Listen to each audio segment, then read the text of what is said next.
तो आज से शुरुआत हो रही है बिग बॉस सीजन 18 के लाइव फीड रिव्यू की। पूरे दिन जो भी लाइव फीड में चलने वाला है उसका रिव्यू करने वाली हूँ। तो चलिए हो जाइए एक्साइटेड, क्योंकि पूरे दिन क्या क्या आखिरकार घर वालों ने किया है, कौन कौन से मुद्दे उठे हैं, क्या कुछ इंटरेस्टिंग चीज़ें हुई हैं और कितनी लड़ाइयाँ हुई हैं, सबके बारे में डिस्कस करेंगे इस वीडियो में। तो हो चाहिए आप दिल थाम कर बैठ जाइए। सबसे पहले सुबह की शुरुआत करते हैं। तो देखो, घर वाले ना काफ़ी टेंशन में आज उठे थे, क्योंकि एक तो घर में दो ग्रुप बढ़ गया था। कल ही घर के अंदर रजत दलाल और साथ ही साथ अगर बात की जाए तो विवान डसेना के बीच में एक ज़बरदस्त टास्क हुआ, जिसमें कि टाइम गॉड का जो पूरा का पूरा एक चांस है वो रजत दलाल के हाथ में आया। और रजत दलाल और अरफीन खान जो कि करंट टाइम गॉड थे, उनके बीच में ज़ोरदार टक्कर हुई। घर के अंदर वोटिंग लाइंस खुली, घर के अंदर घर वालों ने वोट्स किया और रजत दलाल अब टाइम गॉड बन चुके हैं। वहीं दूसरी तरफ बात की जाए तो सुबह सुबह नायरा बनर्जी जो है वो चूम की दोस्त बनी नजर आई है। जी हाँ, नायरा और चूम की दोस्ती बढ़ रही है। यहाँ पर ये लोग रजत दलाल और अरफीन खान के टास्क को लेकर, टाइम गॉड को लेकर डिस्कशन कर रहे थे कि भाई रजत बेहतर है या अरफीन बेहतर है। जबकि टाइम गॉड वाले टास्क में चूम ने रजत को नहीं बल्कि अरफीन को चुना टाइम गॉड के किरदार में, लेकिन वहीं नायरा बनर्जी ने रजत को चूज़ किया था। हालांकि इसके बाद देखा जाए तो असली मसाला इसके बाद ही हुआ, क्योंकि यहाँ पर करणवीर और अविनाश भिड़ पड़े। हुआ ये कि वीकेंड के वार पर आपने तो देखा ही था कि किस तरीके से वीकेंड के वार पर अविनाश और साथ ही साथ करणवीर मेहरा दोनों ही भिड़ पड़े थे बाप वाले बात पर। सेम चीज़ें रिपीट इसलिए हुई क्योंकि अविनाश यहाँ पर एप्पल देते हुए नायरा को नजर आए, और वो एप्पल जो है वो बिना नायरा से पूछे करणवीर ने खा लिया। और ये चीज़ें अविनाश ने देख ली। अविनाश का साफ तौर पर कहना है एज अ जेलर कि राशन की पूरी जिम्मेदारी मेरी है, मुझे उसका पावर मिला हुआ है, तो मेरे से जिसको भी जो मांगना है मुझसे आकर मांगे और खाए। ऐसे में यहाँ पर सबसे ज़्यादा अविनाश को परेशानी इस बात से हुई कि भाई देखो, जब मेरे पास पावर है तो मुझसे आओ, मांगो और खाओ। और करणवीर ने ऐसा नहीं किया, वो नायरा के हिस्से का ले लिया और नायरा दोबारा मांगने गई, जिसके बाद यहाँ पर अविनाश और करणवीर में भिड़ंत हुआ, दोनों के बीच में झगड़े हुए, जहाँ तो उन्हें बोला कि भाई तेरा बाप आया है तो क्या खाने को नहीं देगा, जिसके बाद अविनाश का पारा और गर्म हो गया। अविनाश ने भी यहाँ पर धमकी दे दी कि भाई बाहर तो मिल, बस मैं इस जेल से बाहर आने का बस इंतज़ार कर रहा हूँ, उसके बाद सोच ले कि क्या होने वाला है, कितना पंगा होने वाला है। यहाँ पर कहीं ना कहीं मैं कहूँगी कि देखो, करणवीर ना थोड़े ज़िद्दी यहाँ पर बनते हुए नजर आए कि करणवीर के पास जब शिल्पा शिरोडकर गई कि भाई तुम लोग बात करो, सॉर्ट आउट करो, क्यों किसी के फैमिली को बीच में लाना, तो यहाँ पर करणवीर ने साफ तौर पर कहा कि भाई मुझे मतलब यहाँ पर जेल है और करणवीर यहाँ पर खड़े हैं, यहाँ जेल है, करणवीर यहाँ खड़े हैं, फिर भी करणवीर यहाँ से बोल रहे हैं शिल्पा मैम आप जाकर मेरे एप्पल लाओ, मेरे पेट में भूख लगी है, तब मैं जाकर बात करूँगा। और लिटरली ये बहुत गलत था। अविनाश रिक्वेस्ट कर रहे थे कि भाई एक बार आकर बात कर लो, एक बार आके बात कर लो, लेकिन उतने से उतने दूर में जाने के लिए यहाँ पर करणवीर ने शिल्पा शिरोडकर को हाथ जुड़वा दिए। अब देखा भी जाए तो अविनाश की भी गलती है। अविनाश ने भी फिजिकल अपीयरेंस पर सवाल उठाया, करणवीर के फिजिकल अपीयरेंस पर बहुत बोला, जिस वजह से कहीं ना कहीं इन दोनों के बीच में झगड़ा हुआ और बात और भी ज़्यादा बढ़ती गई। अभी तक इन दोनों ने एक दूसरे से माफ़ी नहीं मांगा है। इसके बाद आया अविनाश का गुस्सा। अविनाश ने गुस्से में घर वालों से लग्जरी राशन ही छीन लिया, जितने भी पनीर चिकन सब कुछ छीन लिया और कहा कि भाई कल से देखता हूँ कि कौन तुम्हें लग्जरी आइटम पकाता है।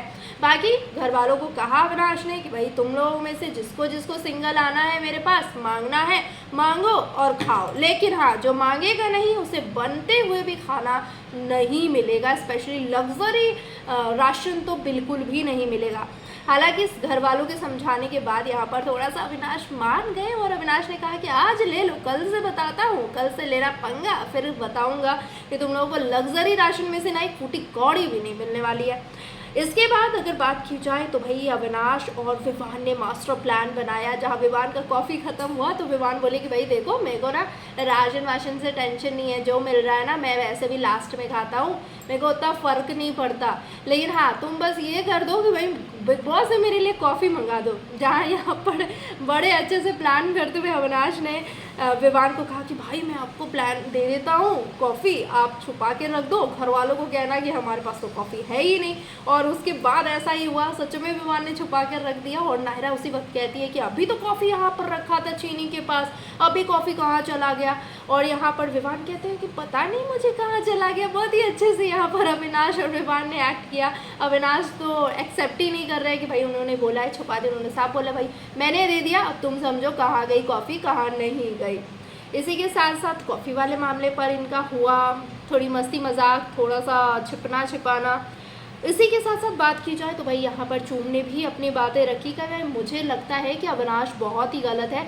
अविनाश को किसी के फिजिकल अपीयरेंस पर बात नहीं करना चाहिए। करणवीर ने बाप वाली बात इसलिए बोली कि तेरा बाप आया, यानी कि तुमसे मैं सीनियर हूँ, सीनियर के तौर पर मैं तुम्हें अपना बाप बता रहा हूँ। इट मीन्स कि तुम जैसे अपने पापा का रिस्पेक्ट करते हो उसी तरीके से मेरा रिस्पेक्ट करो, मैं तुमसे बहुत सीनियर हूँ। तो करणवीर का कहना ये था, ऐसा चूम ने यहाँ पर कहा, जिससे नायरा ने भी सहमति जताई। इसके बाद आता है चाहत और अविनाश का बड़ा प्लान है। जी हाँ, मास्टर प्लान ये लोग करते हैं और चाहत जो है वो घर वालों के खिलाफ बगावत कर देती है। होता ये है कि चाहत बोल देती है कि भाई देख लो अविनाश, तुम्हारा झगड़ा करणवीर से हुआ है और अगर करणवीर और तुम्हारे बीच में जो मैटर है वो सॉर्ट आउट नहीं हुआ तो मैं कॉम्प्रोमाइज़ नहीं करूँगी। मुझे प्याज चाहिए, टमाटर चाहिए, लग्जरी राशन चाहिए, सब चाहिए, मुझे एग चाहिए, सब चाहिए, अब तुम जैसे भी दो। तो अविनाश ने कहा कि भाई ये लड़की तो नहीं समझने वाली, दे दो इसको। उसने साफ तौर पर हिदायत देते हुए चाहत को कहा कि भाई तुझे जो लेना है ना मुझसे ले और बना खाना, मुझे भी दे, लेकिन जिसने खाना नहीं मुझसे आकर सामने से मांगा है उसे अगर तुमने दिया ना एक कौर भी, तो मुझसे बुरा कोई नहीं होगा। तो इस तरीके से यहाँ पर है बेटा, वहाँ पे एक सेकेंड, तो इससे कहीं ना कहीं चाह जो है वो चली भी जाती है बताने के लिए कि भाई सच में मतलब अब तुम लोग अपना सोच लो क्या करना है। भाई मैं तो अविनाश से अपना बातचीत करके आई हूँ, मैं तो भाई अविनाश से मांगूंगी खाना। इसके बाद करणवीर और चूम की बात की जाए तो भाई इन दोनों के बीच में भी काफ़ी कुछ चल रहा है। दोनों एक दूसरे को काफ़ी मोटिवेट करते हुए नजर आए हैं लाइव फीड में। और साथ ही साथ अगर देखा जाए तो चूम को शो में काफ़ी आगे बढ़ते हुए देखना चाहते हैं करणवीर। बाकी आप बताइए करणवीर और चूम एक साथ कैसे लगते हैं आपको। इसी के साथ साथ अगर देखा जाए तो अगला एक ज़बरदस्त प्रोमो आया है। अभी अभी अविनाश ने प्रपोज किया है ईशा को और बड़े ही रोमांटिक अंदाज में अविनाश और ईशा एक दूसरे से अपनी दिल की बातें शेयर करती नजर आ रही हैं। तो मे भी ऐसा लगता है इनको देखने के बाद कि भाई मेकर्स का प्लान जो है ना वो जल्द सक्सेसफुल होगा। घर के अंदर एक जोरदार जबरदस्त लव स्टोरी आपको देखने को मिलने वाली है। हालांकि ये कितना ज़्यादा रियल होने वाला है इसका दावा मैं नहीं कर रही हूँ, लेकिन हाँ ये तो पक्का पता है कि भाई लव स्टोरी के बिना बिग बॉस का कोई भी सीज़न अधूरा ही माना जाता है, ऑडियंस की तरफ से भी और डेफिनेटली मेकर्स की तरफ से भी। अब देखते हैं कि आज के एपिसोड में क्या कुछ धमाकेदार होता है। बाकी लाइव फीड में तो यही मिर्च मसाला चला है, जहां हमने देखा है कि भाई करणवीर और चूम भी एक दूसरे के करीब आ रहे हैं। अब देखते हैं ये दूसरा वाला लव एंगल जो है वो कितने हद तक मेकर्स के नज़र में आता है। बाकी ईशा और अविनाश का तो आ ही चुका है। आप बताइए कैसा लगा है आज का आपको live feed review comment section में, और कल के लिए मुझे चैनल को ज़रूर सब्सक्राइब कर लीजिएगा। Thank you for watching, bye bye.